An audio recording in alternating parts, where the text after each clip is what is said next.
ছাত্র শিবিরকে জয়েন করানোর জন্য আমাদের এই প্রোগ্রাম করেছে, কিন্তু আমাদের যারা বোনরা আছে তারা তো ছাত্র শিবিরদের চাইলেও জয়েন করতে পারবে না। তাহলে তাদেরকে কেন আয়োজন করলো? মেয়ে বোনরা বলতেছো যে তাহলে ছাত্র শিবির মনে হয় নারী বিদ্বেষী নাকি? হ্যাঁ, নারী বিদ্বেষী। ছাত্র শিবির মনে করে তোমরা হচ্ছে ছাত্রী, তোমাদের নিজস্ব একটা স্বকীয়তা আছে। বাংলাদেশের যত ছাত্র সংগঠন আছে প্রত্যেকটা ছাত্র সংগঠনের নাম ছাত্র দিয়ে তৈরি হয়।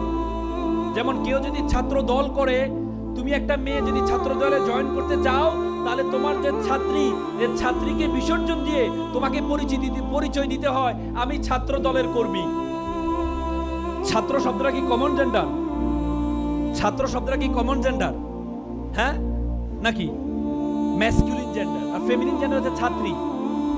তার মানে তুমি যদি তাদের সংগঠনে যুক্ত হইতে হয়, তোমার ছাত্র শব্দটাকে, ছাত্রী শব্দটাকে বিসর্জন দিয়ে ছাত্র পরিচয় বহন করে তোমাকে সংগঠনে ঢুকতে হবে। ছাত্র শিবির বলে তোমার আলাদা একটা সম্মান আছে, তুমি কেন ছাত্র পরিচয় বহন করবা? তোমার জন্য আলাদা প্ল্যাটফর্ম আছে, তোমার জন্য ছাত্রী সংস্থা আলাদা একটা প্ল্যাটফর্ম আছে। সেখানে গিয়ে তুমি অংশগ্রহণ করবা, সেখানে তুমি ছাত্রী পরিচয় দিবা, সেখানে গিয়ে তুমি লিডারশিপ গ্রো করবা, সেখানে গিয়ে তুমি প্রধান হতে পারবা।